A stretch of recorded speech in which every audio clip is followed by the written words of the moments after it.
After down to watch this episode of the Caffeinated Dad Gaming live stream. Tonight is an interesting night. Tonight I have somehow begged, pleaded, and convinced someone that you guys very well may know in the World versus World community to give me some pointers, better critique my method of playing World v World and what I enjoy doing. And ideally it's going to be interesting. But from that kind of perspective, just so you guys understand, I'm only, I think, level 19 in World v World ranks. I've only played very, very little bits of it here and there, whether it's for some of the dailies. I had to get a gift of battle a while ago. And then, of course, my Warclaw experience, which you guys saw early on.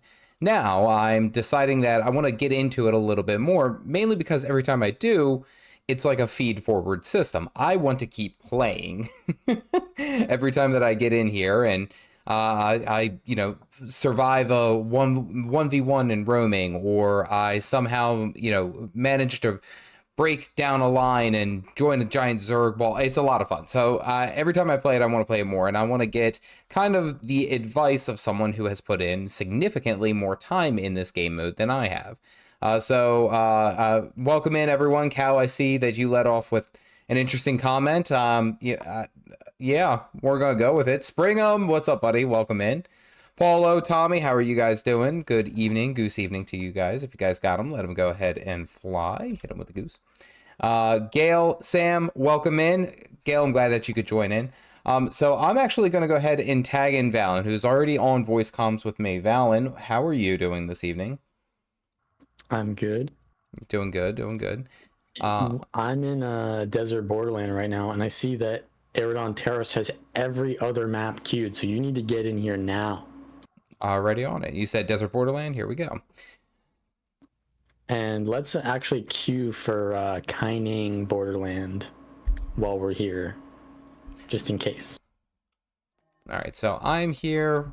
Where are you? You were down the line from me. I'm here. All right, well. You said go with Kaining? Yeah, queue up for Kaining, because Desert Borderland, there's probably going to be some action here, but if there are other maps that are queued, it's generally good to give yourself some options. Like, say you don't want to play on Desert Borderlands anymore, and then you want to play on Alpine, well, then you got to queue up for Alpine. But if you're already in the queue, then you can just keep re-queuing, right? Gotcha. Unless you don't want to, you don't have to keep accepting or re-entering in the queue. Gotcha. Okay. I've found myself doing that occasionally, especially when, and it always seems like Desert Borderlands tends to be the one that like nobody wants to play, I guess, or the least amount of players are on, because I usually have no problem joining in here. Yeah, it's a little bit too big to get action. But that also kind of makes it good for people who just want to farm, whatever that's called, their participation, because you can just fight NPCs. But what are you running as your build? So just go ahead and link me that, your traits, and then just tell me what your stats are. So for the most part, and I actually kind of gave you a little bit of a heads up, but I'll give it for everyone else that's here. I'm running an Earthfire Catalyst line, and essentially it's if you had caught any of my, we'll say, recent build guides talking about the Battle Hammer Tempest or the Battle Mage Tempest, where it's essentially I'm looking for the protection. So I'm running 3-3-2 in Earth. I'm running 3-2-2, or excuse me, 3-3-2 in Earth, 3-2-2 in Fire, and then 1-2 and 1 in Catalyst. For the most part, for my gear though, and I think you already made kind of a comment, is I have quite a bit of grieving, especially where with my legendary, but the rest of my gear tends to be all Vipers. Now, why may that be not a good idea? Well, what's your base health at? What's your health at right now? 13,705. So most World v World builds are looking to get to like 20,000 health. I'm a Guardian. I have the same base health as you, but I have 18,000 health after all the stats are applied. And that's because I'm using Dragon's gear. So you want to be using like Marauder if you're Power, and you're running a Condi build. So you either want to be Trailblazer or Celestial. Ellies want to be Celestial though, usually. Otherwise, you're just going to be, you know, I mean, you'll do good damage for sure, but you won't survive to do that damage. I'll lose, yeah, the survivability. I actually, and it was really exciting, and I actually talked about it in a video coming up that I got to, yeah, that gave me like 1500 health right there. I got into a 2v1 against a Deadeye and a Firebrand, and I was doing well, but the sustain was just not there for me. Like I got the Daredevil down, but I couldn't get the finish, and eventually I just teetered over. I just didn't have enough HP, so I guess that does make sense. And also, if your health is that low, like you play differently as well because you're scared of everything. Because if I get hit by one more thing because I'm at 2k HP, well, then I'm going to die. So like your actions from that point on are so constrained because you'll die. But if you've got like an extra 5 to, like, you're sitting at like 7k HP, then, you know, you've got a little bit of room to like play aggressively, right? Right. But when you're constantly at 12k HP, you've never got the luxury to play aggressively. Okay, even though considering, like, and I think I linked part of my, or I talked to you part about my, like, I was running a Superior Rune of the Earth to get maintain protection uptime, of course, because, well, every time I get an aura that works. But I was also kind of looking at like I guess just the baseline toughness paired with the Signet of Earth. Well, I guess that also does kind of make sense though, is because like your build is not bad for sure. Like the stats are, yeah, maybe you should get better stats, but other than that, the fire and earth, it seems to work together with the signets. One issue though is your first trait in Catalyst. You chose the one that gives you damage reduction on auras, right? I believe. Yeah, I get 2%. Definitely go for the bottom one. Every Catalyst build uses the bottom one because it gives you a lot more energy to spam out your Jade Spheres, and that's the most broken, overpowered thing about Catalyst is the Jade Spheres, because you essentially give yourself boons, you give yourself combo fields that you can give yourself auras, which is basically giving you more synergy with all your other trait lines, and also the pulsing damage, even though it doesn't do a lot, it removes blind from you and it removes Aegis from the enemy, just because it's pulsing like a little bit of damage. Interesting. I mean, I figured that with the Jade Sphere for fire at least, but I also don't believe that it applies burning. It doesn't apply condies, no. No, but I mean, again, it gives me might. The utility of it is insane. Yeah. Okay. All right. And I'm thinking. Go ahead. Yeah. Go ahead. I was just kind of like thinking off the top of my head. Even though that this is a conditioned build, even though this my build is focused around burning, bleeding. I mean, I'm even running Relic of the Fractal, which it's not too difficult to get 6 stacks of bleeding. I mean, that's fairly easy with this. I was curious, what are your thoughts of going with the Strength of Stone trait, which improves all outgoing condition damage, applies more bleeding when I immobilize a target versus, say, like Rock Solid or Earthen Blessing? This is the only one that I always get kind of... That's the immobilize trait? Yeah, Strength of Stone. Anytime I immobilize a target. Yeah, that's pretty good. The thing is, though, you're an elementalist, and one of your biggest weaknesses is chill. Yeah.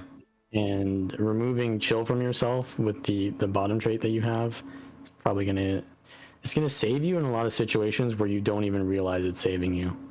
Gotcha. And I figured that as much. And every build video, every person who I watch who does World v World, and I'm sure that you can attest to that, every single person that I talk to who does this or I've seen, they talk about mobility. You have to be able to constantly be like I guess we haven't done it's not anything. Just the movement speed from chill, it increases your skill cooldowns, right? Well, yeah, it slows it down, which means you can't swap attunements. Interesting. Okay, yeah. 66% skill recharge rate. Yeah. I guess my screen is lagging. So that's why chill is the hardest counter to Ellie, because you just get stuck in one attunement. You don't have access to all your other skills. Interesting. I think that is... Yeah, hold on. I got to turn down my settings. Everyone's having... We'll do best performance. There we go. Usually, YouTube's a little funny.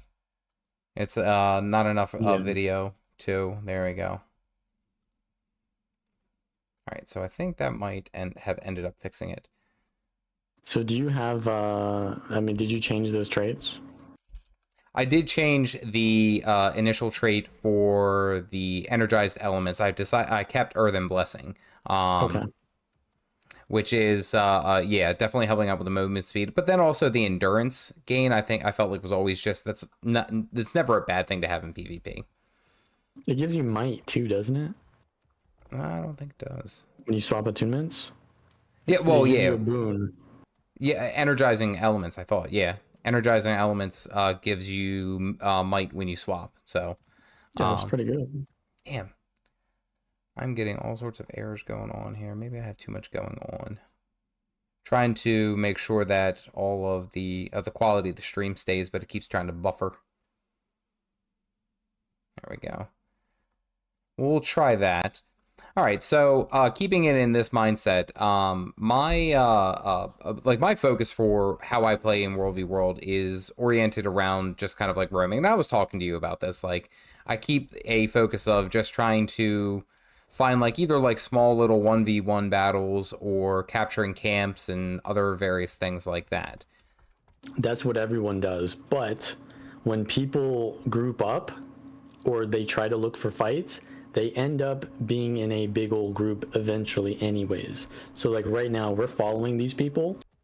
We're roaming and so are they, but we're roaming together. So we see on the map there's orange dots there, right? Yeah, so enemies. We immediately go to defend that because this is our keep, right? Mm-hmm. And watch out, they're coming in, so let's go with the right side. So when everyone tries to go to defend the objective or whatever, right, they end up being in like a Zerg situation where they're like, there's a bunch of people on our side, there's a bunch of people on their side, but you weren't intending to do that necessarily. You were probably trying to find smaller fights, but when a smaller fight breaks out into a bigger one, then you know you've got no choice. So it's really important that you like your build is kind of like it's good in a 1v1 for sure. Yeah, definitely small instances, not you're mass mostly fight. Melee, right? So yeah, it's gonna be you need to like have a lot of like defense if you're gonna be a melee build in these larger fights. And you said you're on Vipers. You're on Vipers and Grieving. Yeah, so probably not my best bet to run in there. To go into melee. That's another reason why you want to try out Celestial, and that doesn't look like anyone's coming to defend, so we're just gonna leave that. There we go. But, got you. Okay. Well, and I guess that does make sense, especially when I'm whenever I've tried to approach and I think I've done it a handful of times. And I guess my kind of question that I would pair with that is that if I'm in that sense, say I'm running maybe more of a power oriented build with like a hammer, and then I get to a point where I have, you know, a large group setting where I can actually fight off, or at least at a distance, like swap to maybe a staff and start laying down the fire attunement, you know, abilities. Like that's good too. Yeah, having like your second weapon set as a range weapon for these kind of fights, but your build is like kind of not really that great for that. So you might even want to have a template swap as well there. That's actually probably actually a very good point. Because I try to do it kind of like fast hand, and I'll be like, oh, okay, all right, here we go. We're gonna be. I actually got to turn the sound settings over here. But it's like as soon as I get an opportunity to swap, I'll be like, oh, okay, like, you know, I think last stream I ended up defending a tower or a keep, and I was able to swap to a staff and use that. So I mean, I guess that does make sense to have that as a backup, I suppose, like just to be ready. Yeah, I mean, there's a lot of things you can do with that. Like even what some people will do is they'll run, like, say they're playing a warrior build, but they, depending on who they see that they're about to fight, they have two templates set up. One is a condi counter and one is a power counter, and then they just swap to a different variant of their build depending on what they're going to fight. And you can do that with like the size of the enemies you're going to be fighting. So if you see like 3 people are coming at you, you run a more, you know, defensive build. And if it's a 1v1, then maybe you go a little bit more aggressive. And you can also, I don't know if you know this, you can have template keybinds as well, and that can be on like something that isn't really competing with other things, right? Because you don't need to template swap in combat because you can't. Right. So that's a good idea to try to figure out like a couple builds for most situations you're going to be in, because you can't control the situations you're going to be in. That's how World versus World works. Unless you just avoid every fight and then only look for the one. But that's not going to be as fun, right? I was going to say, where's the fun in that? You don't get to like outplay someone if all you're doing is going against fights that you know that you're going to win. But here's the thing. If you want to outplay someone, but you just have the wrong build for that because, like, say they just counter you, there's not really much you can do. I mean, you can outplay them for sure, but a lot of it does have to do with build. And so if you really want to win, the people who are the sweatiest, they have that keybind template, and they've got the build to counter every single situation. Listen, I usually don't do that because the idea of my content is like, I want to see how well this build can perform in all situations, right? Right. But the average person doesn't really care about that. They just swap accordingly. So you're talking about that super sweaty gameplay and those type of players. For the longest time, when I did play World of Warcraft, I did arenas and I did 2s and 3s, and that was like my thing. I love PvP. I've always loved PvP, and I actually had a flashback when, you know, that instance where I fought the Deadeye. Let me interrupt you. Let's go back to spawn real quick. And then you can go ahead. That instance that I had where I ended up fighting the Deadeye and the Firebrand, and I downed both of them at 2 separate points, and it was like to the point where I was actually like, I don't know, and some of the people here in my chat might actually know what it is, but like you get kind of like the shakes. It's the only way I can call it. It's like where you get so worked up because you might get like a really impressive outplay, you know, something like that you were not even expecting. So yeah, that sweaty gameplay that actually is right up my alley. Yeah, usually that's like when the stakes are high as well. Like if you're gonna die in a 1v5, it's like, yeah, you could try harder, but like the stakes aren't that high because there's no chance of winning. But like when there's that chance of winning and really proving yourself, you kind of feel like your actions are meaningful, and therefore like there's more pressure on you, because like if you die in a 1v6, it's like everyone dies in 1v6, but if you die in a 1v2, it's entirely possible that you could win that. And so there's more pressure put on you because it is more it's more of a determinant of your skill when it's a 1v2. True. And I think that's more what it really is. 1v1. Yeah, we're gonna let these guys go do their thing, right? Yeah, Are we? I was gonna say, is that the polite thing? Choose your alignment. Are you neutral? Do you just kill whoever, or are you good? You let them live. Don't do this to me. Evil. You gank them and then BM. What's your alignment? Well, seeing as there's already like 3 of them there, I let that go. But I got to give it to this willbender. He's doing a great job. He's gonna die anyways, and I'm neutral. I'm a neutral alignment, so I'm just gonna finish him off. Okay, well, I might as well get the credit too. And kill them very fast as well after they die. Don't bleed people out in World v World unless it's strategic. Okay, so like I understand, yeah. Like immediately between PvP and World v World. Well, yeah, I know in PvP you kind of want to drag it out a little bit so it takes them longer for respawn. But here in a World v World, what would be the benefit of letting them bleed out? By the way, everyone in my chat immediately said like red equals dead. So yeah, that's basically how everyone thinks. Yeah. The only people who don't do that are people that want to fight that person afterwards, and they think that person can win the fight. Then they're like, oh, I want to fight him afterwards, so they'll just let him live because they want to get a fight. But if you just zerg everyone down, you basically bully the enemy into stop playing, so then you don't get any fights anymore. So in a way, the red equals dead is appropriate, but also kind of like You gotta not like over farm the crops. You know what I mean? Don't over farm the Over crops. farm the crops. Yeah, you gotta let the soil get back its nutrients. All right, you want to fight this guy or you want me to fight him? I got him. You got him? Okay. He's globally taunting on me. Well, I think. Well, no, he doesn't know.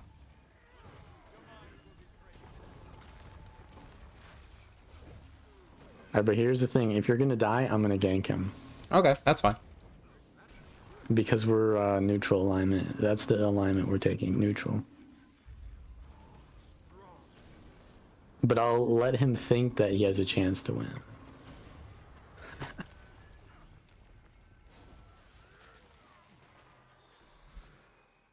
He just uses port, so you definitely want to CC him. CC's on cooldown. Setting up He's some actually burn. pretty survivable. I think you got... Oh, are you dagger? I am dagger. Got him. There we go. No wonder you won. You're actually running a good build now. Good. Wait.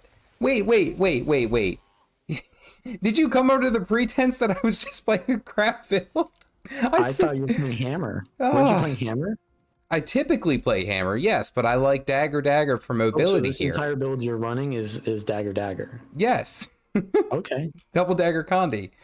Good lord. Okay. All right. So I do pay attention. Like, I don't purposely just stick to my guns just because, oh, Hammer go wonk. No, I don't. That's typically how I think. Hammer is pretty OP of a weapon, but it's kind of predictable in World v World. Now, too easy to play. Now, from a word from our sponsors, to any ArenaNet employee, which I have to do every single stream. If you're watching, this is not an adult libation. This is actually just seltzer water. There we go. Enjoyable. There we go. All right, what do we got? Oh, this is the willbender again. It's still that same willbender, man. He is ripping people up, though. Look at his guild tag. You can tell he's salty because he said, "Y'all are a bunch of pigeons." I saw one. When they drop the breadcrumbs, we come. We come to pick them up. All right, so are we neutral here? Oh, he's getting away. That's unfortunate. I think we killed him once already. You know, let's don't overfarm the crops. See, that's good advice. That's not something that you would get unless you were. Oh, that's a decent amount of player. Oh, that's red and green. Well, red is dead. Red is dead. All right. Or different? Is that a different red? It looks like we could maybe gain green, but here's the thing: do you have more mobility than them? Because if we gain green, then red could come and try to kill us both. But then, you know, here's another analogy you're gonna be able to relate to. I'm gonna have to quote your friend who's being chased by the alligator. You only have to outrun him.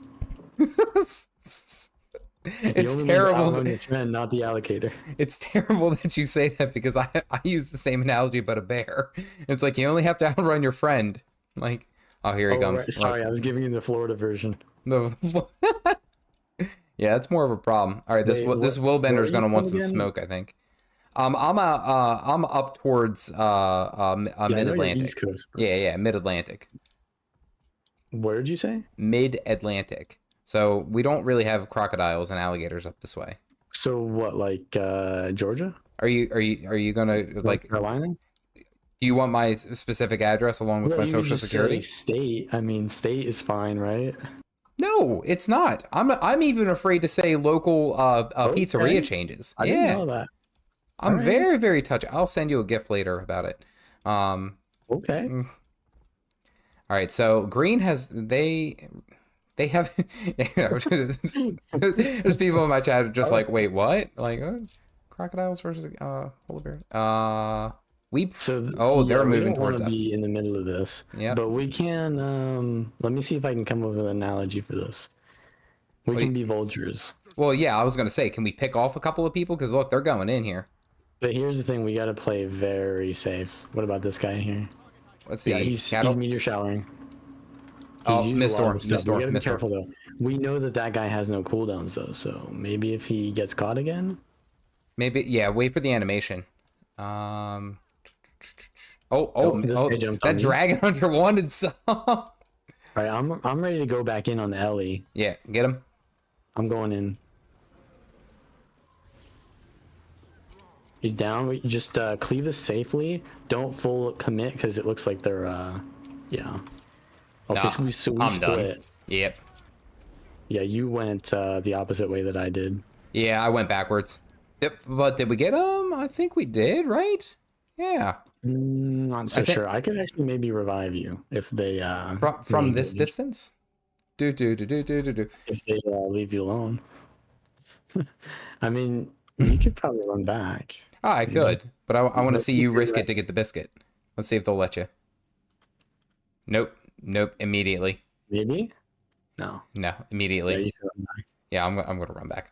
All right. So we found out which one of us two was faster than the alligator. That was really good. See, I'm learning something. You know what's in that situation? We don't need to do anything actually. We just need to survive, right? Because most of the damage being dealt and pressure being dealt is by the enemy. So you should always play to your outs. So I don't know what cooldowns you're running. You have a blink and then 2 signets, which ideally in this situation I would probably swap out. You have the block utility as a catalyst. Yeah, and, fortified earth. Yeah, so maybe this is a situation where, like, if we're trying to survive in like these outnumbered situations, Signet of Earth is good for like singling out one enemy, but not surviving from a bunch. So maybe like in this situation, you take the block instead of Signet of Earth or Mistform. Mistform is like the get out of jail free card, but. Yeah. I would say that if anything, I would swap out like Signet of, especially in those situations. Air? Yeah. No. Well, I mean, I guess you do swap out a Sunbreak for a Stunbreak, but I would look at it more. You don't swap out a Stunbreak for a Stunbreak. You get 2 Stunbreaks. Well, and that's what I was gonna say. I swap out Signet of Earth, get rid of the extra toughness and immobility for the extra defensive. I think that might be a better suited option. Ow, I got attacked by a warg. Are they still all over there, or are you still following the blob?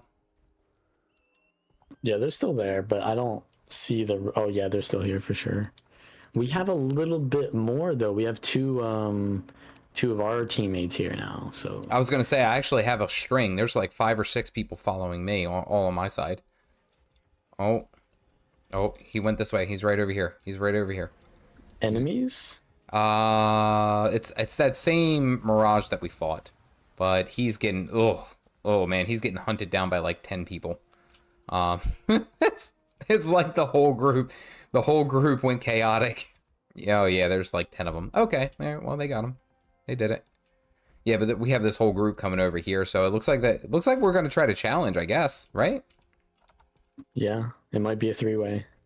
But so, like, for example, you know that I'm over here, so you're coming over to me to where the fight is. You know where the fight is already. But what if you didn't know where the fight is? Where would you go after you respawn? My first, it kind of like what I've always been taught. When I get into World v World, I have a actually the support of my channel, Dyron, who does like World v World all the time. A handful of people on my oh look, they're going in. They say always look for the commander tag. Always try to find the commander tag if you are looking for a group of people to do something with. Is that good advice or is that bad advice? It's good advice if you want to win, but it's bad advice if you... Can we do something over here on the outskirts? If you don't necessarily want to, always find where everyone else is going. But in this case, this is where the action is. So if the tag is over here, then yeah, you want to be over here. All right, so let's try to find someone. But yeah, I'll kind of go. Yeah, I'm good. See how the entire Zerg is.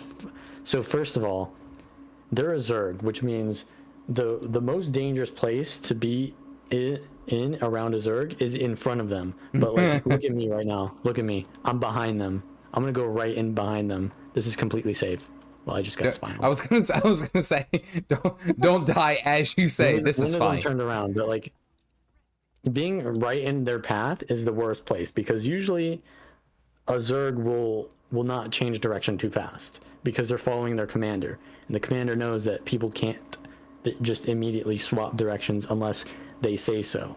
So when you're trying to avoid the Zerg like that, it's actually sometimes better to just run through them, believe it or not. You know what's So when you're getting chased like that, that does make sense, pop, actually. like, your block, and then you just like run through them. Because unless you're the only one there, they have easier targets they can go for. You can run faster than your friend, or essentially like you can run fast. I love that analogy. If you're running in the zigzag, the alligator doesn't want to do that, right? Because is that really as much of a problem as you guys are making it out to be? Like, I don't know. I've never had personal experience with that, but run with the analogy. All right, so they're going in over there. If you make yourself harder to get to than something else, they're not going to go. See, they just turned. I'm watching now. Okay, so they went back over there because green's moving in. Green has a bigger blob than they do. Yeah, it's a little bit bigger. But if they engage, I like how all of us on Eridon Terrace Gates of Madness, we're all just kind of like hanging out here. Like, we're a bunch of vultures, actually. And that's what's actually really, really interesting, is that we know that we can't take them head on, so we're gonna wait for them to make a mistake. As well, any of those Zergs knows that if they go for us, then the other Zerg is gonna go for them. That's their commander, by the way. We're just gonna split, and they're gonna maybe only get one kill. So it's not really worth it for them to go for us at all. But if we engage on them, they'll defend themselves for sure. So timing is important. Oh, they're trying to split. Now that's just chaos. Yeah, they're really thick, so there's not really an opportunity to go in here. But I see a little bit of a target here. Oh yeah, Necros are always a good target because they never dodge. Moving in, moving in. Look at this Necro. He just dodged as well, so he's out of dodges. I'm gonna burst him. Leave this with me really fast. I got this. The one who's already down. Oh, and the second guy. I understand you want to get another kill here, and he was a free kill. But the thing about World v World is like each and every kill is really important. So if, say for example, you didn't get the kill on that second guy, and I didn't get the kill on the first guy that I was attacking, then we both die because we didn't get the kill. But if one of us goes down and then we finish off that kill, you'll rally. Got you. So okay, all right. It's more important to do damage to the same target until that one target is dead. When that one target is dead, you go to the next. It's never really good to split targeting ever. Well, it looks like we got a little bit of a split right here. And your target is always whoever's down. Okay, rude. Hello there. Nope, dodging out. You want to be careful here. Yeah, I was gonna say they're split, but they're still very, very strong right there. Right, but so who are we targeting here? The Reaper's out front, but they have a lot of support. Reaper just dropped. Yeah, I was gonna say Reaper just dropped Shroud. Just dropped Shroud, so we can go in. UCC, I immobilize. Got him. We can finish this off. Just cleave this one down because we got two. Down too. Yeah, there we go. We rallied him, and we got more downs. But I'm gonna kite away because I just use my cooldowns. Yeah, you should leave. Another thing is, like, after we get that full cleave on that first target, we want to go for the next target, but that next target is maybe not so easy to kill as the first one, right? So the time to kill is really important there as well, and the decision making of what you want to do based on that time to kill. So if we see like another target we can get, like for example, we down one, and then we cleaved it, and then we get another down because they tried to res. By the way, I got the Q, so just re-enter Q. Okay, I just joined in. So like we got that one down, and then we get another down off of it. We could have kept cleaving, but it was kind of getting dangerous, so we backed off. And from that point, we needed to back off entirely, because then it's like, well, who are we going to kill next? It's like, well, there's no point to be in the danger zone. Just back off, go back to vulture mode, right? There isn't enough. The next kill, but like if you get that first kill and then you're still in there, you're essentially removing your advantage because the enemy has more numbers. You don't have that opening advantage anymore. Gotcha. So they know you're there. You already got a kill on one of them, but they have more than you. So you want to like always kind of have this. It's like maybe a rotation of like find the target, coordinate damage on them, cleave it until dead, Oh, back off, get this. Oh, this fully full disengage, reset, and then repeat.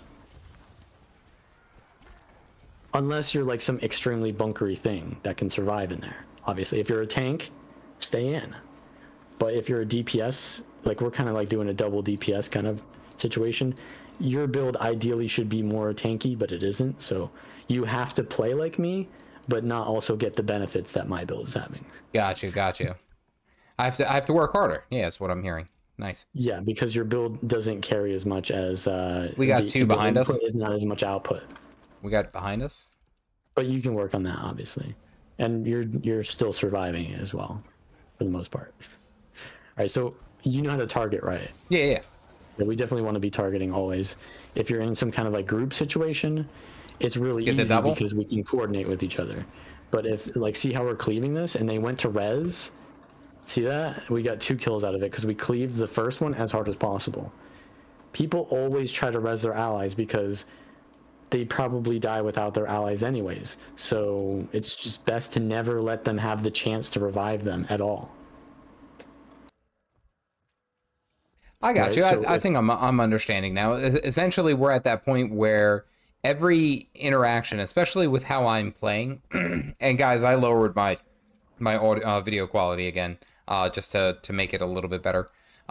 Every interaction that we have, it almost has to be like very, very selective. Like if I'm going to go in on this particular point, what is my end goal with this attack in? It's not obviously to cause as much damage because I lose value if I die. But yeah, it's not like PvE where you just want to go in and like hit as many targets as possible, because another thing is, this is more like around Zerg. We're kind of roaming now, but like when you're fighting when you're fighting a Zerg like that, they have a lot of healers. And the damage that you do is almost negligible because they just heal it up immediately. Right. So for example, like if you got out a staff and you just meteor showered their entire Zerg, it would do nothing because one meteor would hit one guy and they would just instantly heal up. Another meteor would hit another guy, he would just instantly heal up, and you would essentially do nothing. But say if you play like a extremely high burst class and you get one person down before the healer can heal them up, then you've created a weakness in their system. Like the Zerg is like a well-oiled machine, but it has weak points in it. So you got to find those weak points through burst damage. And that's why all Zergs not only run minstrels, but they also run boon corrupt and heavy burst, like bomb combos that they coordinate. Just sitting there and just like doing DPS is irrelevant. Unless like everyone else in your group is also doing that as well. And then like you have like an entire squad of that. Then it's relevant, but by yourself, no. Well, and I guess that does make sense because I remember a long time ago, I was when I was trying to unlock my war claw, basically I was finding myself camping at towers, and I would just sit at a tower and try to do like basically just as much damage as possible because I didn't know all this and I was just by myself. That's what an LE with a staff does, pretty much. Well, yeah, but I was an engineer. Staff LE is very bad by itself, but kind of good in a group because you also have other people doing that. Right, you have other players defending you. You have and doing damage with you. Right. Or CCing for you. They're filling in your gaps. Yeah. All right, there's red and green again. But since we're essentially in a two-person comp with others, we wanna be more coordinated, especially. This might be a GVG. I don't know. I see this necro. Yeah, necros are always a good target, but they're usually also stacked quite tightly. You're talking about that Reaper? Got him? Yeah, the target. And he's in... If you see a better target, like this guy right here, he just blinked out of the group. So he doesn't have his cooldown. Okay. We gotta be careful though. Be careful. Don't, like, so we know that the time to kill is not going to work out so well there because they Yeah, I was just gonna got say I back to backed zero. out. As soon as you see that the kill is no longer possible, Get out. it's always best to just get out, because at that point you're only risking your own health. You're risking your own health for no potential gain. Unless there's a potential gain, then you can, kind of push through with your cooldowns, but otherwise there's no point to be there, so just back off entirely. Save your cooldowns. And it looks like they're on us now. I think that they're trying to like GVG, and now they're mad at us because we're interrupting the GVG. But this guy's also probably not in their group, so we can probably go for him. There's a couple of them. Yeah. Oh, that's a lot of downs. Oh, they're coming. You see there's a bunch coming, so finish the down. I think they're downed. And then get out. Because, I mean, first of all, there's a ton coming. And second of all, there's no other potential kills we could get anyways. Right. So, no. And this is also especially good in PvP as well. Like for rotations. Like, know the exact moment when you need to rotate to the next node, right? Like, this fight is already won. There's nothing else I can do to help this fight win, or there's no chance that we can lose this fight, so I don't need to be here any longer. And the longer it takes you to find out when that moment is, the more time you waste, right? And therefore you have less presence on the map, right? So being able to know that moment when you need to leave and when you need to go in is really key. Well, and I feel like that I mean, that obviously just makes sense, and it's something that I think I've even talked about in like PvP. It's like always analyze, okay, at this given moment, am I applying myself to the best way, or am I just like sitting around? Am I wasting time going back and forth? And I think that's what I always tend to do as far as even like in these types of circumstances, because this isn't my first time being kind of off to the edge, and just like trying to poke in. I guess my thought with that is that I'm always of that mindset. It's like, all right, well, I got to keep it on. But I think I hold on to chasing the kill sometimes a little bit too much. Yeah, they might actually be a guild versus guild. I would say a lot of people kind of get the gist of rotations. They just don't know when that exact point they need to rotate is. Gotcha. Like, the philosophy is there, just the practice and knowledge of knowing the matchups and stuff like that is not. So, like, for example, I knew that staff alley earlier used mist form, and therefore it was a really good time to attack them. 45-second cooldown. Yeah, and my sword 5, which is my main kill enabler, is a 20-second cooldown. So I know that I can use it twice every time they use their mist form. So I know I probably want to do kind of like a 20-second kind of like kill window on an Ellie like that. Right. Because I use my sword 5 twice, and that's what gets me the kill. But the first time, they have like one get out of jail free card if they're playing correctly. I was gonna say, watch it. This Spellbreaker is big mad. Yeah, they got a couple of versions. Oh, the Berserker? Well, no, there's a Spellbreaker, and I just had her. I gotta find her again. I had to turn down the quality of everything so people I see their tags, but I don't see them until I click on them. Wait, so what settings are you using? Right now, because I'm streaming, and it seems like my stream was getting a whole bunch of, let's say, lag, I ended up just going with best performance instead of best. So what's character model limit and quality at? Don't know offhand, actually. By the way, you should never do best performance or best appearance. You should always do a custom one. But so you're in graphics options right now, right? Yeah. What is character model limit and quality set to? It's at the bottom. Lowest and lowest. Okay. I mean, so are you seeing just like blobs for enemies? I'm seeing mostly blobs, yes. So what you want to do is turn the model quality to low. Turn model quality to low. The other one can still be lowest, which is limit. Turn quality to low, I believe.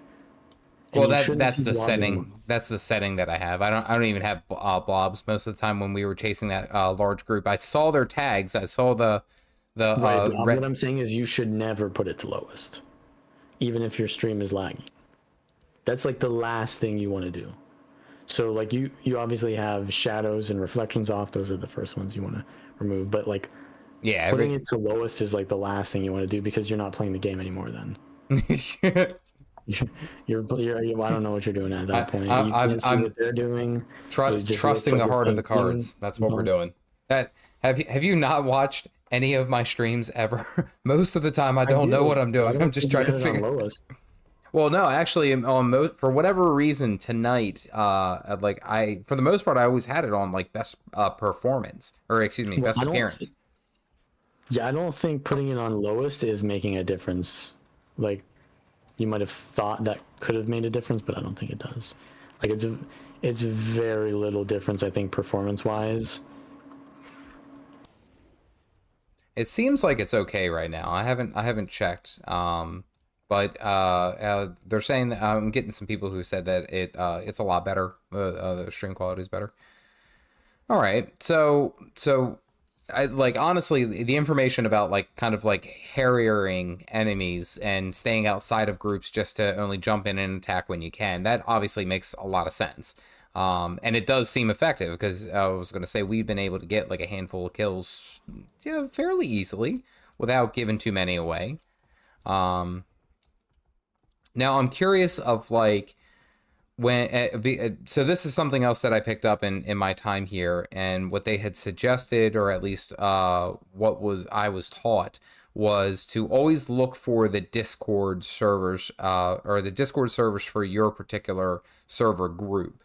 So for like for me right now, it would be like Eridon Terrace, like, you know, to find a way to join up with that and then talk with them to see like what's going on and who's running what, as kind of like a new player's perspective, I guess is the best way to put it. What are your thoughts on that? It's not bad, but it's not really necessary either. Think it's too much? Yeah, it's not really necessary. So what I'm going to teach you right now is going to show you why that's not necessary. So where are we going to go right now? Where would you go? Still staying on desert? Yeah, like just from here, where would you find action? I would say we would probably see more action up north towards like Roy's Refuge. I would say would be our best bet. Why would you go there? It seems like one, we've recently caught that keep. Was this ours? Yeah. We recently caught that keep, but we're closer to their spawn, which is up north. That's kind of like my thought over there. So you want to go from the bottom left side of the map to the top right side of the map. Is that what you're saying? Yes, and I'm about to find out why I'm wrong. Go. Well, I see some dots on the sentry that just popped up. So orange dots, obviously you want to go there first, and they're pretty close. But the camp to the west of us, you see it? Yeah, McLean's. You see how it has the orange, white swords on it? It's in combat. That means the defense event is going on, which means someone was there recently, and that could mean that it was us.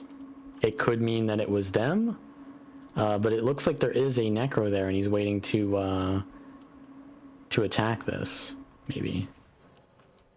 Well, he's green. This is his. He's not attacking it. No, it was us. So it was us that. And he seems AFK. Is it? What's the protocol here? Yeah, I was gonna say. So looking at the objectives is kind of what you want to do, which you are right. You were looking at the objectives. You always want to look at the objectives because, essentially, unless you know where the enemy is, the best bet that you've got next to that is the objectives. So, like, obviously, seeing the white swords on something is like the like, it's almost like a footprint. You see a footprint near a place when there's white swords because it means something was there within the last 3 minutes.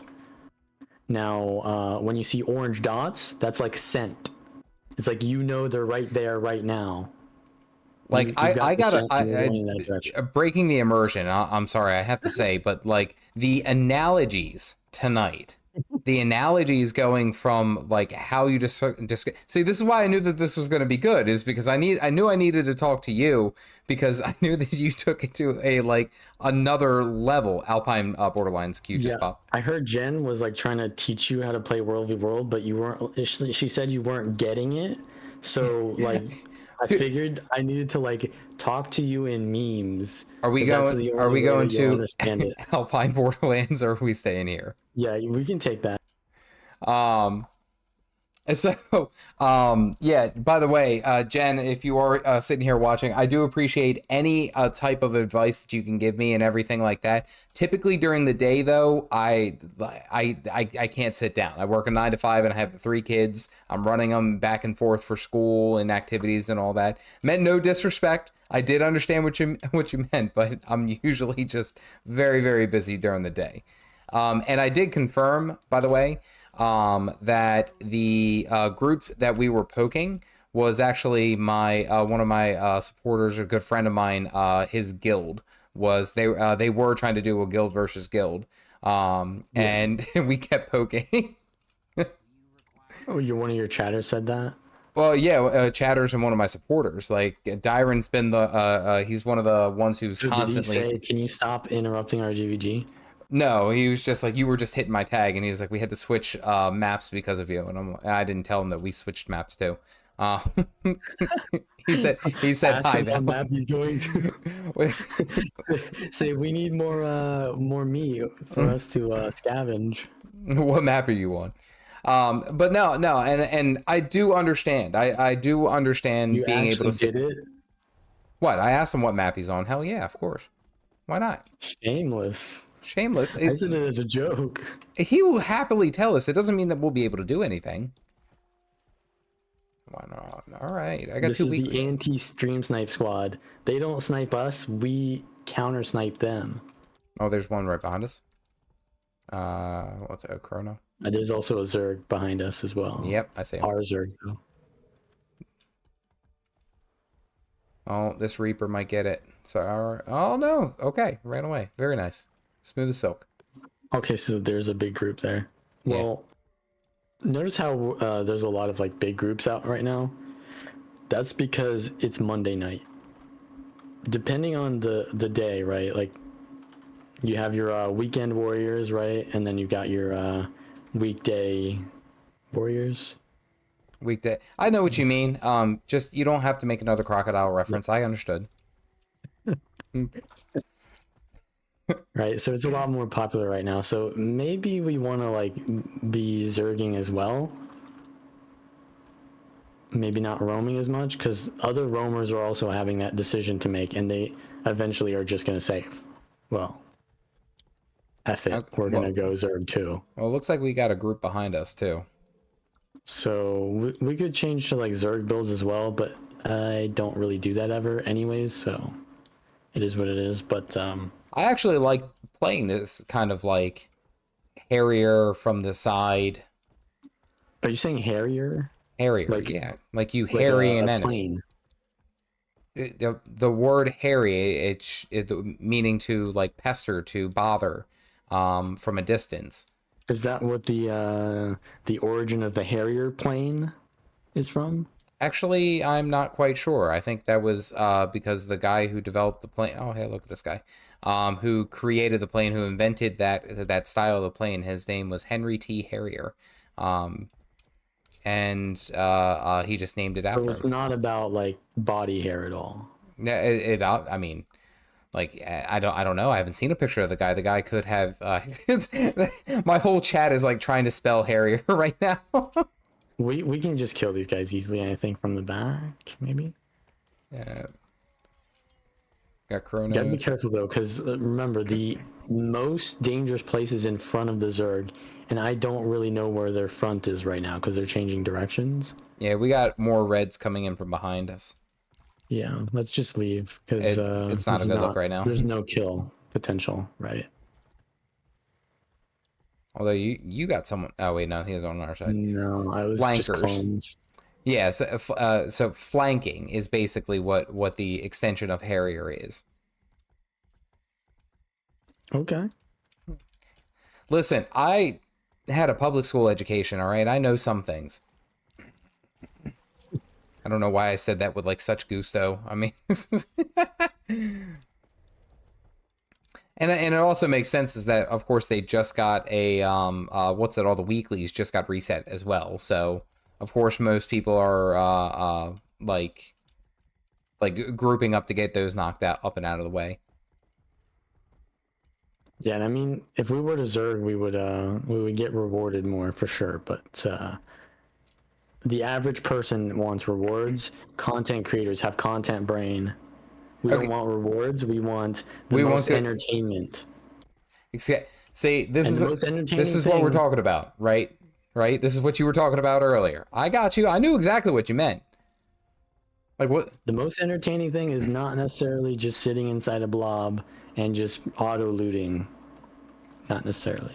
You just highlighted, and I'm talking to my chat as well as to you right now, is that is the struggle right there of all content creators, is that a lot of the times we just want to sit down and play in a blob and throw up fireballs and stuff, but we're here to entertain you. Put that work in. You're getting attacked as well.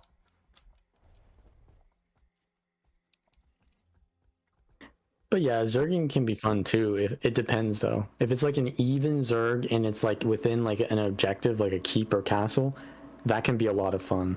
But when it's like open field and one side is just like rolling through the other, sure, you get a lot of bags when you're on the winning side, but but if you're not, well, even if you are the one that's getting it, it's not that interesting. Unless you're a dopamine fiend. Dopamine fiend. I do it for the memes. All right, so taking a look at this, we're gonna follow this. Are we gonna follow the Zerg? I was gonna say, because it looks like they're gonna attempt to siege here. We can, and that can create fights, but here's the thing: I hate siege. Because usually when you're sieging something, there's like a time gate of like 3 to 5 minutes where you just basically do nothing. Fair enough. While that time gate is necessary to create a fight in the future, I'm not necessarily the one who needs to sit there in that time gate. Others can do that for me. Okay, so what would you do if, for example, this Reaper here was setting up this siege? What would you do in the meantime? Where the hell did you just fall I would just go through? somewhere else, yeah. Or like, for example, the enemy is you were below the earth right now. I don't know where the hell you just went. I'm going north. No, I'm following you, but I don't know where you went. You disappeared below the ground. Oh, there you are. So if we're attacking that keep, where is the enemy going to defend it from? Well, they own the keep. If you look at the map right now, they own the middle keep. And they own this borderland, so they can either come from the waypoint from the garrison or the citadel, right? So just like we got this person coming in, like this guy right here. See that? He's coming to defend the thing that we were just attacking. So cutting off reinforcements is another way to get smaller fights. Okay, all right. See that. So what would be the pathways? So looking at the road that we're on, and then coming from up north, it's like a little bit north, but they'd come down the wall. They come down the wall, they would glide, yeah. By the way, get on your mount again. Oh, here they come. The reinforcements are not small. So it'd be like this cliffside, right? Because they drop off this cliffside. We got a follower. This guy, he did not look behind him. He did not look to see if his Zerg was still there. Okay, so he's a Mechanist. So wait for the shift signet. Wait for the shift signet. There it is. Go in. All Mechanists have one stun break in its shift signet. So as soon as you see them use it, bait it out, and then you port on them or whatever. Don't waste your mobility before they've used shift signet or they just get away. And at the same time, also, if a Mechanist is chasing you and they just use their shift signet, then you know that you can counter pressure them. This Berserker, we're gonna just 2v1 him. I was gonna say, I mean, roll that smoke. Group's coming in. Kill window. Reassess. I'm back out. I'm back down. Back in on this guy. He's gonna leave Berserk form soon. He's got 1 second left, so I'm gonna go back in. You gonna dodge maybe? There's that Mechanist, or that there's Daredevil. Oh, he's got Endure Pain. Right, but you want to stay on that warrior, right? I got him.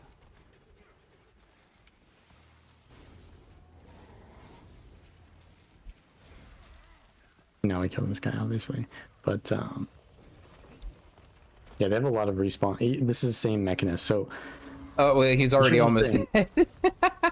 Here's the thing, though. We're fighting at their spawn, right?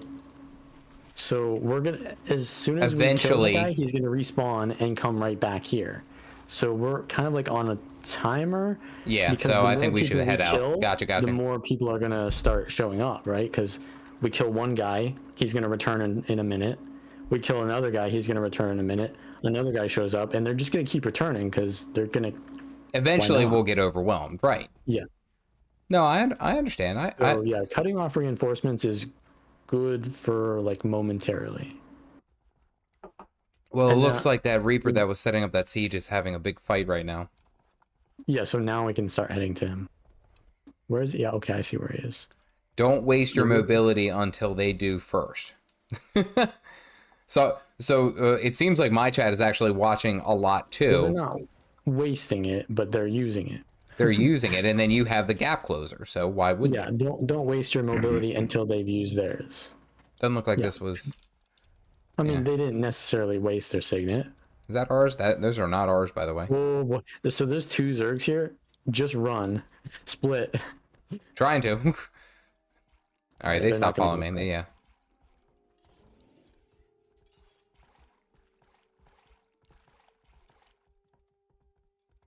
Feels like, yeah, they're. I guess they cleaned up over there. Yeah, kids are chewing on the cable. So watch behind you. So looking at like this, yeah, they're kind of rotating towards us.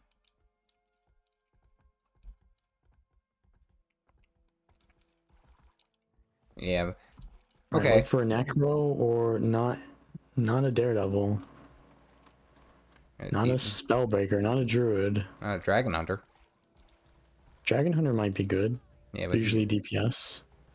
A Berserker or a like a Necro would be a good target, or a Weaver. This one. Oh, this guy.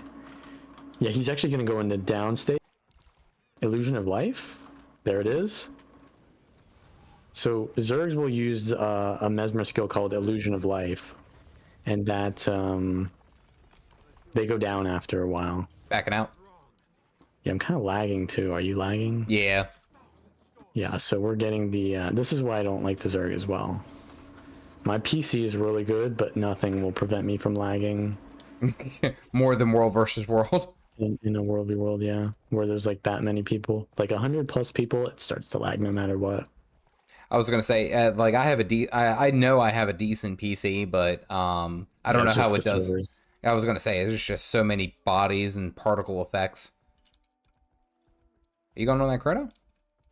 No, he's just chilling. That's respectable. Okay, someone just threw something at me. Someone is throwing something at me. Oop. Okay, I'm not lagging here.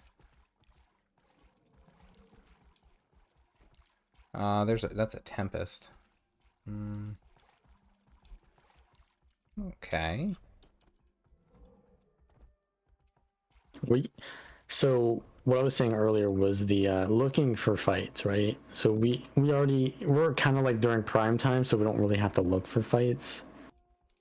But like looking at the objectives is one way. Also, you know about the orange swords, right? Of course. Yeah, orange swords is like, that's a big fight. 25 plus people in combat. Also sentries, obviously, but also on top of that, you can bait people to come and fight you.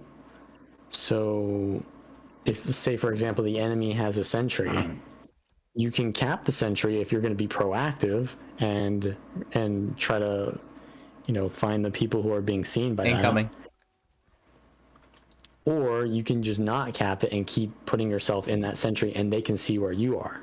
So They see the ones on the map. essentially drawing them in just to be able to. They got to be scripted, man. Whoever's got this staff, there's a staff elementalist who is targeting me on point every time. There's a dragon hunter in the back if you want to get him. You mean with the? Well, no, not with the cannons. Someone. Fire 3. Well, no, it looks like Earth 2. That might not be the cannon. I don't know. Yeah, who are we going to target here? I had that. The DH is still targeted. Yeah, but move. They're moving towards us. This guy next to us is Berserker. He just went in Berserk mode, so be careful. He could do a lot of damage, but also we can put weakness on him and stop him from doing damage. Alright. We can get out. Because he's going to get his team on to help him. Actually, this guy is... he's overextending. The Berserker's doing a lot of damage, though, so maybe I'm watching. Him. Yeah, I'm on Zerk. Oh, I did big damage. Be careful. He's running into down. Zerg. He's down. But we can't do anything about that. Yeah, he got rezzed. There's nothing you can do about it, though, so might as well not. Oh, hey, for it. That's another Berserker over here. I'm on him. I'm gonna wait for his dodge. There's one dodge. Immobilize. I keep going for it. Yeah, I'm right on it. Okay, careful here, careful. We're in the cannon fire. Yeah, and there's more coming. Yep. I'm out. I think they're going for me, so I'm dead. Yeah, just run in a different direction. Oof. You might not make it out. Nah. Immobilized. That's right. unfortunate. That's fine. We poked a lot. Oh yeah. See, and I think that's what's fun for me, at least, is, and I feel like a lot of players, especially early on, kind of looking at it like in the new player sense, is like when they get into World v World, they're not necessarily going to be going, you know, straight for Zergs and straight for what have you. Like all the we'll say the big ticket, what you would know after you've played it for a while. I feel like a lot of the times they'll just go ahead and do kind of like what we're doing. It's just like messing around until they figure something out. Yeah, pretty much. All right, so I gotta ask, because of how long you've played World v World, and I will admit a lot of your content is actually around, well, we'll say PvP and World v World. What is your favorite aspect of this game mode? Diversity and decision making. So I can go in and I say I main like thief or whatever, and I have a very like defined play style that, you know, I want to disengage from this fight, I want to burst, I want to avoid these specific classes because I lose to them, and then I can go in on an entirely different class and the entire play style is different. Whereas in like PvP, it's like, yeah, you play 4 different roles, but they all kind of have like the same rotational play style, just it's different matchups. Whereas in World versus World, it's a little bit more complex because there's no prescribed way to play the game. So there's just so many different ways you can play the game, in other words, and that creates, for me, stuff that's interesting for a long time. No, and I absolutely understand that makes complete sense. Oh, look at you over here. Oh, this poor druid was having a good day too. Let it happen. And then sometimes they just play the meta class, you know, like willbender. He's in my guild. This guy? Yeah, I see. Who's that? Is that Wukong? Yeah, that's Wukong. He's my killed it, and there's been a handful of times where him and I have played each other, and we see. Oh yeah, the Reaper's coming in. We've played each other yeah, in invert. Yeah, I was gonna say the whole Zerg's gonna come in. But oh no, he's going for it. Okay, he's out. Where we end up running into each other, and he's killed me a handful of times. I think I've only got him like once or twice. But I think he's also a lot more experienced in World v World. Oh yeah, I know from a personal account that a lot of the time, stream snipers are your content. You know what's funny is I actually kind of enjoy it. It's I know it's weird. You will enjoy it. What? I don't like how you're saying these things. I don't think you understand the tone and inflection that you have in your voice. Oh, you will. Oh, you will. You will. Well, I imagine because I feel like you do World v World more often than I do. I mean, how many people come in and mess with you while you're on your stream? More than are like to admit it. And do they like pester you afterwards? Like they'll send you a message, or they'll message you and like join your Discord and be like, "Hey, I was that Vindicator you fought earlier." Okay. Wow. Oh yeah, they'll do that on my YouTube video. Yeah. Well, see, those are the people that aren't sniping. Those are the people that realize after the fact. They're like, "Oh, that was me." But the people who are sniping will never. Some people do snipe, and they're good. You know, they're good alignment. They'll be like, they'll behave honorably. They'll be very transparent that they're sniping you. And then there's the people that'll do it, not admit it, and get advantages off of it, or get attention off of it. And I think that's what I end up seeing actually quite a bit. And you know just as well as I do, like if you get into some structured PvP matches, sometimes like it's great, like you just rock and your team completely crushes. But then there's other times where, well, you get absolutely just devastated, like, and it's like you're either you can't essentially carry the whole team. And I think it's funny too, is because I've gotten my fair share of trash talk, especially if I've had like a bad match, which that does happen. I'll be the first one to admit.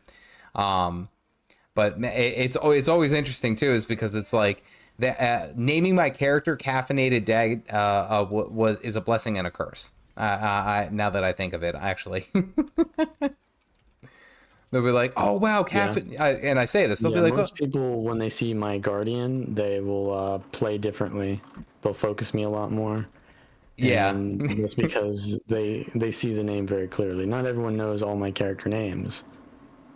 I think really only this one and my Mesmer are the only two that I have that are. And this is not everyone that behaves that way as well. No.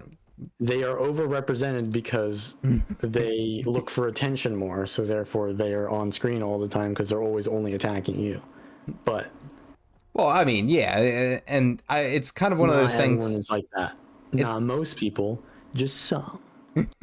But I expect that, honestly, and I accept that, because I know that when I create content and I put myself, in like on YouTube or on any other form of platform, that I'm essentially putting myself out into the public eye. So of course I'm going to run into, some people who see that and be like, "Oh my goodness, it's Caffeinated Dad," and then I go like 0-7, and it's like, oh, and I stress, I'm like, look, lower your expectations. That's what I'll tell you. Like, we're just getting started. Lower them. No, I'm being attacked by something or someone. Did I? Or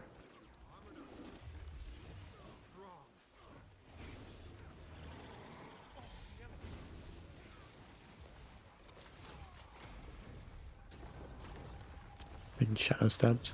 Yeah. Playing the perma-stealth. He ported back. There he is. See if I can get the... Ooh. He's right here. Okay, BM this guy. He's playing perma-stealth. Number one rule of World v World. If they're playing a perma-stealth thief, 0 respect. Do you know how to BM though? I Looks like you don't. No, I'm just attacking. Just because You I'm actually have no idea how to BM. I have no idea. I'm generally a good person. Right, but if they're a bad person, Okay, so how do I BM? Do I just trash talk? I don't even know what to say on my trash talk. no, I'm just kidding. Don't do it. But if someone is playing a permastealth thief, let it be known that they are probably going to BM you if they kill you. All right, well, don't give them that opportunity then, right? That's the objective? I mean, I guess, yeah. I guess. If that's in your control. The number one combo is stream sniper permastealth thief. That's when it starts to get a problem. I thought spam and sit. Okay, all right, got it. Okay, so we're going back with like the old what's it? I wasn't even gonna go that far. I meant just like kind of like bleed them out a little bit, because like as soon as you revive them, right? As soon as you kill them out, like they're gonna go terrorize someone else. So you might as well just keep them in the down state anyways, so they can't do that. But if you want real BM, I can show you. I can show you real BMPS, BM per second. The fact that you have an acronym for that actually concerns me. I just made that up right now. Okay, all right. Writing this one down. Should I put this? This is definitely going on in the video. This is definitely going in the video. Yeah, it's content brain, man. Everything we do, you gotta. It can be spun into content if you're brave enough. All right, I need you to do this. Okay. Press enter. Okay. Type /sit, but do not press enter. Okay. Now you're gonna need to do a series of actions, right? So there's a double stroke and then there's a single stroke, right? So you're gonna press enter twice, then you're gonna press up arrow key once, and then you're gonna repeat endlessly. So press enter twice, up arrow once. Enter twice, up arrow once. Oh. And just keep doing that. Oh, you're essentially doing the the teabag spam. And that is how you teabag. But this is like just going straight back to like the old Halo Call of Duty days, way back when, Black Ops 1, that type of crap that I used to deal with. All right. But use it responsibly. All right. If you're just doing this to anybody, then you're just gonna make a fool of yourself. Really well timed though, can be very funny and good. All right, hold on. I wonder if it works with this one. I could just like doing it to your viewers, probably not a good idea. Oh, is it not? Oh, so you probably don't know this, but in World versus World, other players cannot see what you type. Yeah, they can't, but they can see your emotes, right? Like they can see that it says not even emotes. Oh, okay. All right, that's probably actually good. Well, not even custom emotes. They can see your emote, but only like sit and stuff like that. Okay, that makes sense. That is, okay, all Otherwise, right. you just be able to talk to them. I feel like you're Uncle Ben in this situation, and you've recently got like stabbed or about to die, and you're like, with great power comes great responsibility. Remember to use bad manners responsibly. Oh, how did I get that? All right, so we're gonna look for a fight. We see on okay, let's open the map. We see 2 tags on the hills. Hills is not ours, so we know that they're attacking it and sieging it. That means they're gonna probably be sitting there waiting for a bit. Okay, but it would still take us. We see the south camp though has the swords on it. We could go there. Oh, you're being attacked by the thief. He's back. Should I help you? No, let me see what I can do. You sure?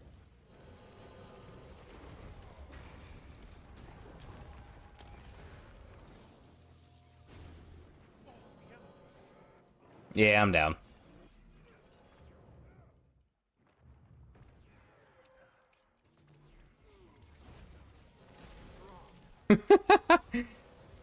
Also heard Condi was pretty good. Her. Heard.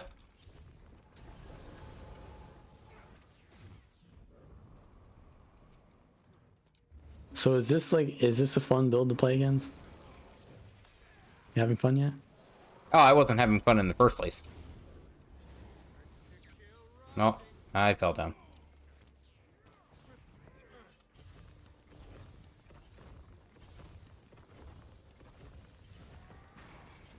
I get the stealth one? Oh, I did. Careful. Oh, the aggressive play? I think he actually came back and he died to a condition. Okay. No, he didn't die to condition. He just got hit in stealth. Okay, so is this where I would use the... No, don't be him because we already did that. Okay, all right. Don't bully him. I'm learning. Sorry, I'm learning, guys. That was also a very large Zerg that just went by. We also 2v1'd him, which is probably necessary to kill a perma-stealth thief. So I guess if you 2v1 him, it's probably appropriate. All right, so I gotta ask with this sense. It's griefing if you do. I gotta ask with this sense. Is Celestials as bad as everyone makes it out to be? Nah. Okay. They're just mad. Okay. You said it earlier. What was the term? I said you were talking about one of the spellbreakers. You were saying like he was mad or something. Oh, the Spellbreaker was in a guild that was called, their guild was called I Play Selly Because I'm Bad. Which I thought was actually really good. I thought that was funny. Oh, yeah, one of those people. That's okay, an entirely different story. Okay, air quotes noted. It's a Reaper? There's the mad people, and then there's the toxic people. I think, does he want some? Maybe? Or maybe he's just running. But is that why you're not running, what, Celestials? Well, no, I felt confident, I should say, with running Vipers and Grieving and like my ability with Double Dagger, that I could do well. I could sacrifice a bit of survivability for some more damage. That was my thought. But like if you go against a power class, you will get one-shotted, right? You will just get one-shotted by this willbender. Yeah, like there's a Zerg there, bro. Yeah, I know. There's. Keep running. I got you. Keep running. I'm peeling for you. It's okay.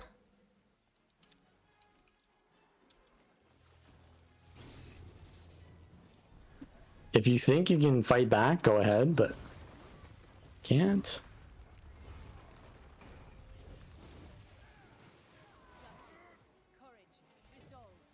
They're oddly only going for you. You don't say. Oh no. Okay, here's more. They actually might have been Selly themselves. Are you gonna be okay? I'm alive. Because I'm not. I made it out. Are you okay? You're not okay.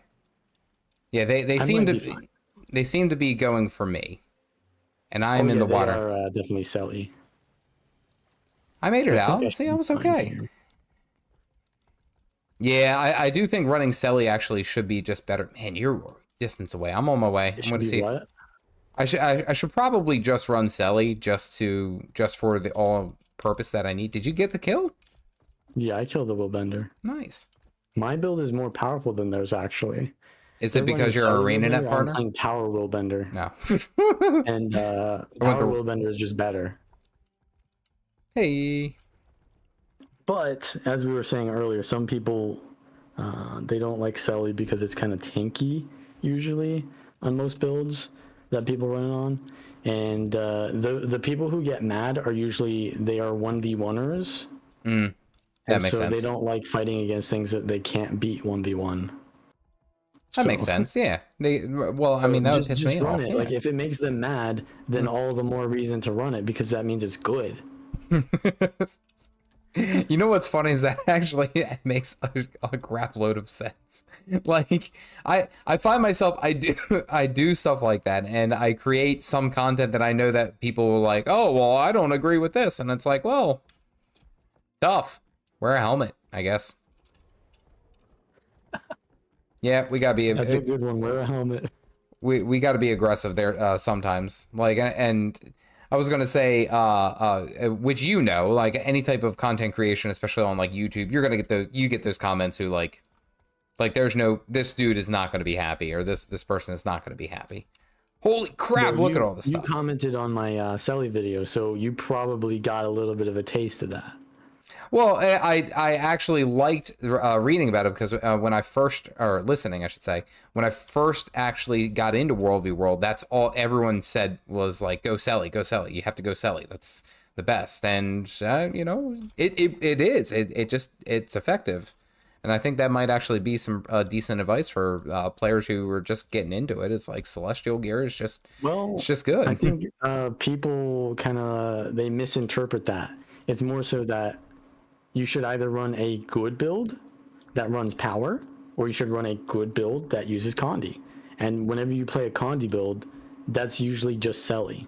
But whenever you play a good power build, that's usually Marauders, Dragons, Berserker. There's like 3 options there, but they're basically the same thing, just depending on how much vitality you take in precision, right? Like your power and you're using power stats, or using Condi and you're using Stealthy stats, right? Right. And I guess that's power builds can be very tanky as well. Well, and again, if you're playing it in that sense, yeah, I mean, like you've obviously gotten so good with your willbender is that you can know exactly where to push your character to the limits and what you can do and what you need to do. And I guess it's like kind of like having that learning curve. But if you have like Celestial Gear, we'll even say on a power build, like obviously it's not ideal, but you know, it affords you a bit more defensives, and it affords you a bit more healing so that you can make errors. And then as you progress, obviously you go into more of like, we'll say the Marauders or Dragons or any of those such. Well, more so that you would change your entire build, right? Like you wouldn't use the wrong stats for the right build. You would just use a build that is more forgiving and easy, regardless of whether it's Selly or Marauder, right? And that just depends on knowing whether that build is easier or not. Right, like you probably wouldn't run entirely the stats that make the build. It's usually the traits, actually. You wouldn't run like a Hammer Tempest or anything crazy. Well, you could, but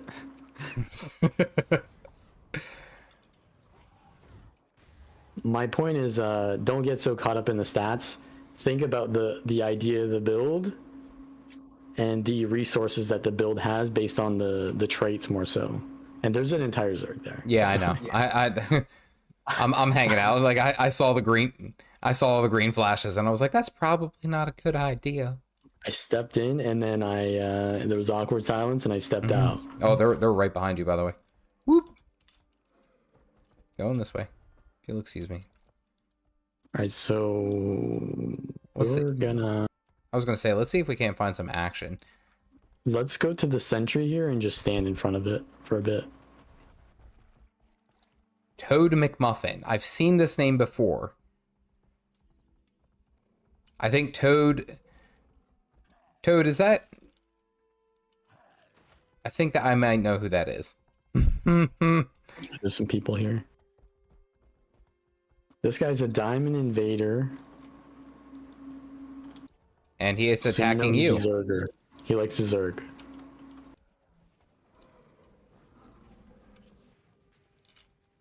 Okay. If you attack him... No, I know. Then he's going to call the boys. So be careful. So what? Are we supposed to just like sit here and take it? No. Yeah, just let him go, bro. You don't want a Zerg coming. Well, look, this Catalyst is obviously wants some. Yeah, but they have look at their guild. Don't siege me. Send it to me in mail. How do you even counter that? They want the BM. Yeah, I think they want. Oh, and I fell off. they want the BM, but again, like sometimes you gotta give them that smoke, you know? Like, look at this. I did a little bit of a bait. I'm gonna save my stun break. All right, I'm low on cooldown, so I'm gonna back off for a bit. But I'm gonna come back in. Oh, they're on you. Or maybe I won't.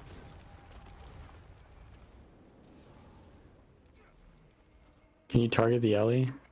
The Ellie's a bit off. Boop. Okay, you missed. I'm going in. Okay. You didn't target the Ellie though. I did not. I'm trying to survive. Wait for it. Who's gonna come up the hill?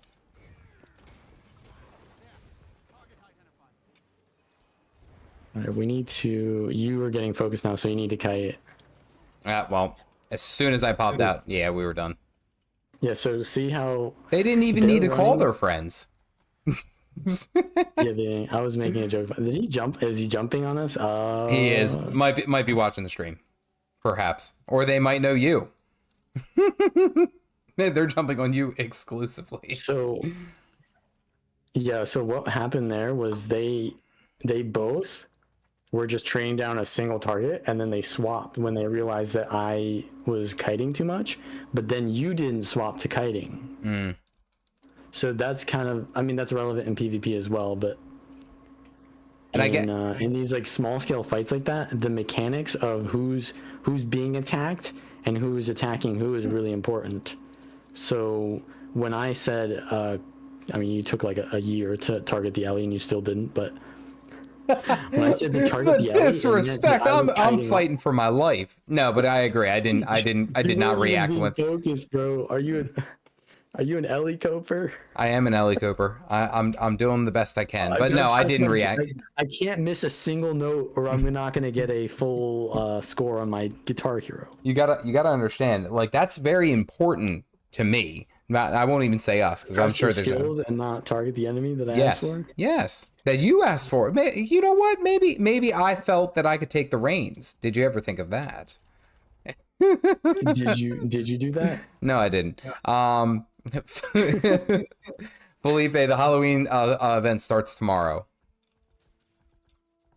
Or yeah, so, a couple of hours, actually. So why I was calling for the target there is because I was kiting off and I didn't have line of sight on the Ellie, but I could port in and immediately be on them when I wanted to because I'm a guardian. Incoming, right behind you. We were going to, okay, they're back. So we're going to focus the Ellie this time. So I'm going to kite until, okay, I'm going to come back towards you. Now we're on the Ellie. I'm going to kite a little bit, so they might focus you. Just keep on that Ellie. I'm going to come back in now, though.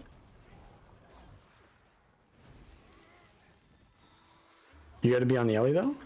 I was going to say, I'm just trying to get over there. You can also swap to the Guardian, because he's really really low. Yeah, swap to the Guardian. He rallied? No, Stanley? He's down. He's down again. And now jump. When we get this guy down, jump. They did it to us. But we got to make sure we get him down first. Yeah. A little bit dangerous. Oh, there's a third here. Be careful. I'm going to cleanse you. Cleave this hard because you'll rally, remember? Yeah. I'll go for the cleave. You kite. No, he's down. We got the renegade. Yeah, but... Oh, okay. Yeah. Oh, wait. Jump. Oh, wait. I got to come down there. I got to do this. The disrespect. Hey, if you're going to be disrespectful, we can... Exactly. That's guildmate. An eye for an eye. If you don't want it to happen to you, don't do it to someone else. This isn't about like what we do. It's us just cleaning up the community, right? Like, you're the are you equating dad, so... us to the custodians of the community? No, it's more like you're teaching the kids, right? Like you're the caffeinated dad, so you're just teaching the kids, some respect, If they realize that we didn't really want that to happen to us again, but they can see why it happened because they did it first. I know you're trying to give this beautiful analogy and all that, but I almost just ran face first into an entire Zerg. Thank you. But yeah, no. What the kids were being disrespectful. That's what happened. Yeah. But what I was saying with the targeting is There's a fight over when there, by the way. when we started out on the Ellie, yeah, you just want to keep on that target. That's why mobility is really important. That's why I said hammer's bad, because in that situation, if you were playing hammer, they would just be on me the entire time, and you would just be chasing them the entire time. Right, that makes sense. Well, and again, But that's double dagger. I felt like even though I'm trying to engage and stuff like that, I feel like I have to play kind of an aggressive mindset almost, especially with that. right, so when I'm being focused, you need to be as aggressive as possible without taking like random AoE damage at the same time. You know, a little bit careful, but like mostly you want to play more aggressively because They have a I'm the one taking damage, and not only do you therefore have less pressure on you so you can do what you want, but the more pressure that you put in that time, the more that you peel for me, right? You want to peel the for more your that they had allies to as play well. defensive. I'm just Yeah, doing that. that makes sense. I was gonna say, is there So anything in I that need to... situation where we were just on their Ellie, and then I went in and out based on my cooldowns, we kind of didn't really need to swap targets at all. We just stayed on the same target, so really we didn't show how that works at all. Oh, And I just got pulled through the trap because I'm not paying attention. yep. But I'm in the water. we didn't really need to do much targeting there. We just stayed on the same target. And then their guardian kind of like took collateral damage, so he eventually got low, and that's why I said to target him instead. He got cleaved inadvertently because we were both basically stacking on top of the kata. Yeah, Gotcha. and then he became the better target. And then once we got him down, you know, we can just win the 2v1, or it became a 2v2 again. And I am terrible at climbing up ladders. And I think that's honestly, it carries over from what you would see in like structured PvP too. Whereas like sometimes you know, the target that you're focusing isn't always going to be the best. Like even if you're jumping on, say for example, like a staff support Tempest, and then you know while you're trying to chase them down and inadvertently you cleave like you know a necro down, it's like okay, we'll switch to the necro. Pay attention to that. That makes sense. Target swapping, of course. But I think what's interesting, and especially it coming from like the way the differences between like here and like we'll say my more intense like PvP experience with like I even bring up WoW, is that here it feels like everything happens so fast, and World v World things happen so damn fast. And I think that's what's cool. I mean, I don't know. That's what makes it interesting every time I join in and I go to play. But yeah, that's why positioning is so important, because being in the right positioning and being in the wrong positioning is the difference between being instantly dead and being alive. Because the numbers are so great, like you being in the wrong positioning means you're just like getting hit by 20 people. Got you. I like this. All right. All right, so we're nearing the time that usually my stream ends. Do you want to go ahead and pick off a major fight and lead out with one of your fancy quotes that you've been like laying on heavy all night? No, I'm good. Just straight up. Yeah, no, I'm good. All right, well, do you want to 1v1 me? I mean, we could try. I'm going to take a venture a guess that your build is slightly more oriented and better. I'd have to change some of my stats around. We could go to PvP, where willbender is nerfed and you can have not bad stats. I don't have terrible stats. They're good. I can change the stats. Bro, your vipers. I'd go. My vipers are gone. I'm running Selly on. Oh, you're Selly now? I'm half Selly, half grieving. Okay, that's half the way there. The disrespect. I reach out with the olive branch. I feel like we're commentating actually here, like because green and red are about to go at it again. Well, are you looking at what do you want to do? I was gonna say we can. My stream's lagging again apparently. I was gonna say we can go do a 1v1. Do it for the memes. It would be a good YouTube short at least. We'll see what happens. PvP lobby. Okay, you want to go to PvP? I mean, we can find what's it? I think my guild has an arena hall. I think we were working on it. I don't know actually. Where would be the best place for you and I If you have to throw down? A guild hall, that would be PvE stats, though. Yeah, that's true. All right, so I guess PvP. Yeah. Yeah. All right. Now change your build to be specifically in a 1v1 sense, because that's what I'm going to be doing the same. I mean, willbender is not a 1v1 build already.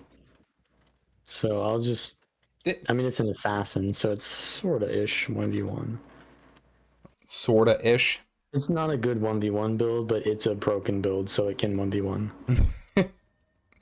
I was gonna say, I feel like everywhere I go, I see more, at least even in structured PvP, I feel like I see it's like nothing but willbenders. I see a lot of berserkers and Bladesworns recently, actually,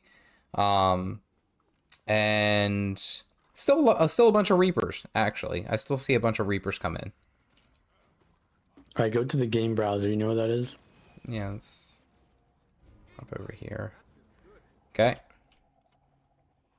Do you have one already? Do you see server 49?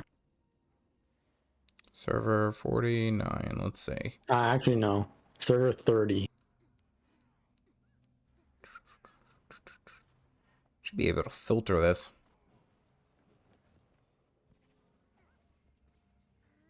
Server 30. You can also, can you type something in team chat? Party chat? There we go. Let's see. You said server 30. You can right click on my name and join the server now. Okay, there we go. Ooh, Battle Kylo. Statistically, this map has the most amount of losses for me.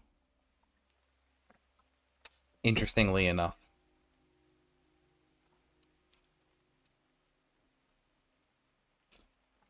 I don't know if I want to run that build. You counter-specking me, bro? Well, I mean, you can see, you know what build I'm running. Am I not spawned if I in? went into spectate, but I'm not right now, currently. Well, I'm spectating you. Oh, you mean like through your stream? Well, yeah. Well, okay. Now I know what you got. Good. Oh, you think I'm a stream sniper now? I mean, you might be. I might be a stream sniper. That's all right. No, I'm a stream orbiter is what I am right now. Why can't I spawn? I can spectate the trebuchet. Did you click the little thing in the top right of the score?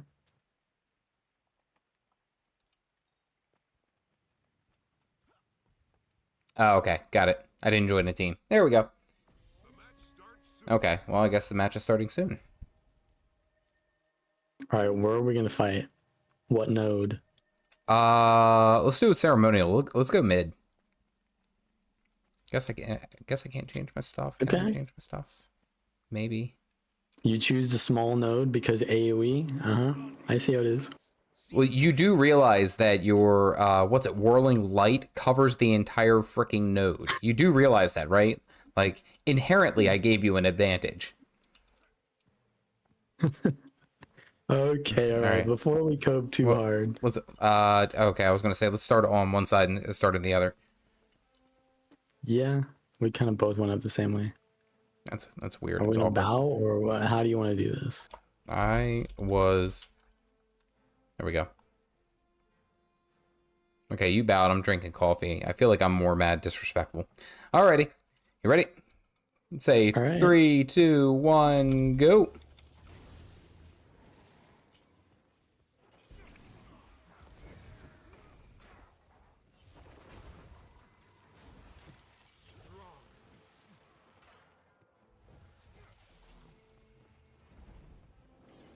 Oh, you missed your immobilize?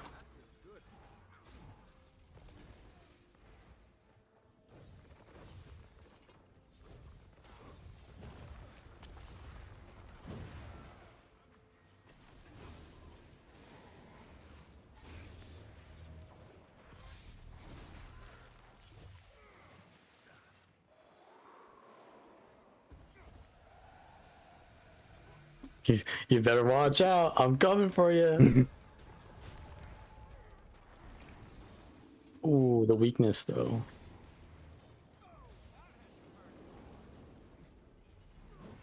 Ah, well played. I didn't even get close. I think I got you down to like what, like 80% at one point.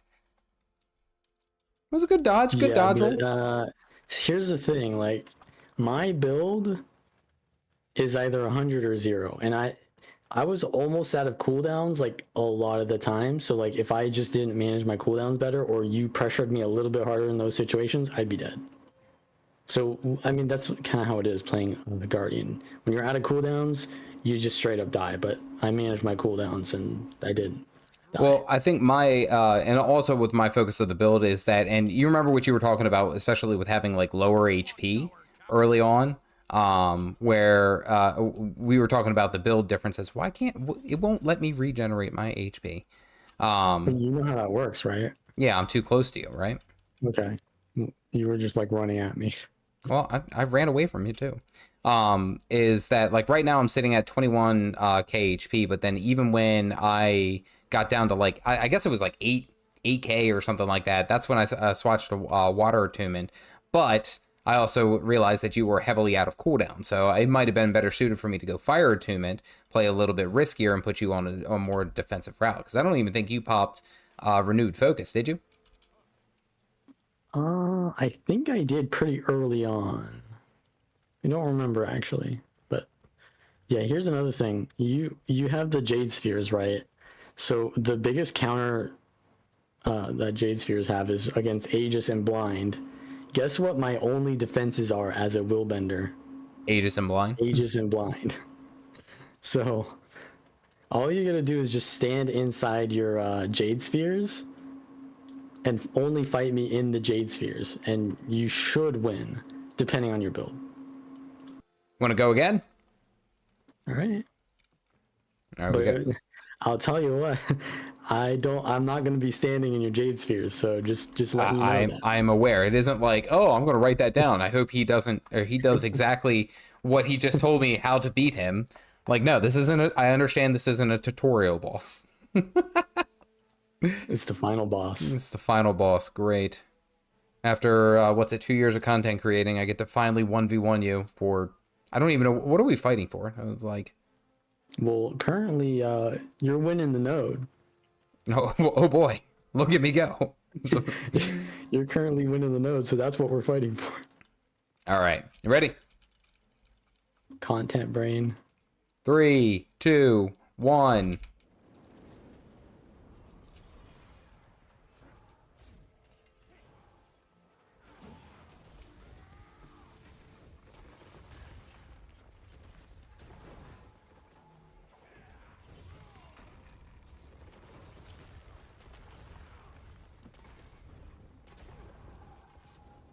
Good CC chain.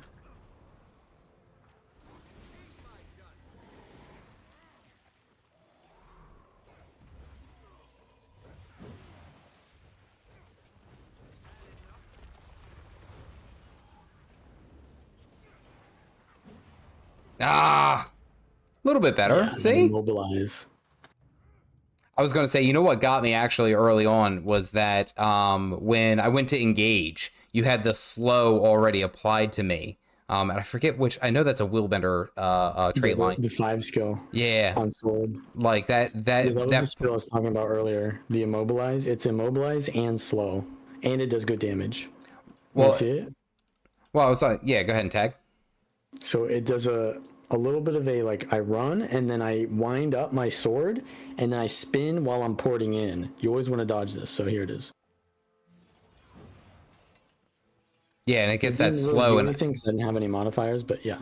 Well, it did that slow, and I tried to follow. So typically when I engage with, especially with double dagger, if I'm near the enemy or if I'm playing aggressively, like I think you even picked it up earlier, is that I'll lightning flash on top of the target to go with the earthquake. But since you were already so close, I waited until you popped your main, basically whirling light. And then I was trying to finish off with Earthquake, but that slowed it down so much that I actually animation canceled it. Like, I didn't even get the finish off of the stun until it was up, I don't know, 18 seconds, 20 seconds. Yeah. Slow is really not a fun condition. Well, I mean, Elementalist or basically anyone else, but all right. So I think we all kind of knew this, but I just wanted to say, just test the water, just trying some things out, you know. Just taking a chance, because you know, if you do win. Well, I was gonna say I have montage bait. I have nothing to lose and everything to gain, so of course. Content brain. Content. I try to stress everything that I do in game. I try to make it something I enjoy, but you know, let's make it worth our while. If I'm only going to play for a couple of hours, and get to that now. So I really appreciate actually you hanging out tonight. This was actually really educating, especially with all the analogies and everything that goes along with what you were talking about with World v World. So I greatly appreciate that, actually. I'm talking to you, Vallun, not the streamers, or not the rest of the chat. No, you're already off. Oh, what? Yeah, sorry, I'm here. Aside from that, I do appreciate all of you guys hanging out. I'm sorry for all of the issues that was going on with YouTube. Unfortunately, that crap happens occasionally. And